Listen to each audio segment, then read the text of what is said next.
बिस्मिल्लाहिर्रहमानिर्रहीम। Dear viewers, अस्सलाम वालेकुम। एक नौजवान के हाथ में चिराग था तो मैंने नौजवान से सवाल किया कि ये रोशनी कहाँ से आई है। तो जैसे ही मैंने ये पूछा ये रोशनी कहाँ से आई तो उस नौजवान ने फौरन फूंक मारकर चिराग बुझा दिया और कहने लगा, हजरत जहाँ चली गई वहीं से आई थी।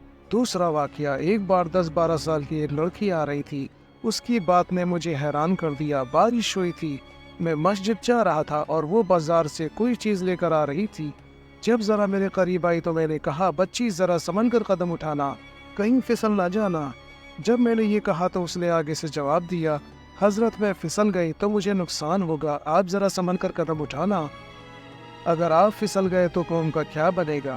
तीसरा वाकया, एक बार मैंने एक हिजड़े को देखा। जब उसे पता चला कि मैंने उसे पहचान लिया है तो मुझसे वो कहने लगा कि मेरा राज न खोलना, अल्लाह ताला क़यामत के दिन तुम्हारे राजों पर पर्दा डालेगा। चौथा वाकया, एक आदमी नमाज पढ़ रहा था और उसके सामने से एक औरत रोती हुई खुले चेहरे खुले सर के साथ उसके आगे से गुजरी।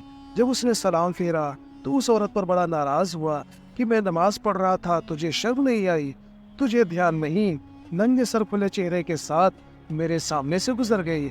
औरत ने पहले तो माफ़ी मांगी और फिर माफ़ी मांगकर कहने लगी, मेरे मियाँ ने मुझे तलाक दे दिया है और मैं उस वक्त गमज़दा थी, मुझे पता ना चला कि आप नमाज पढ़ रहे हैं या नहीं। मैं इस हालत में आपके सामने से गुजर गई, मगर मैं हैरान इस बात पर हूँ कि तुम अल्लाह की मोहब्बत में कैसे गिरफ्तार हो कि खड़े हो परवरदिगार के सामने और देख मेरा चेहरा रहे हो।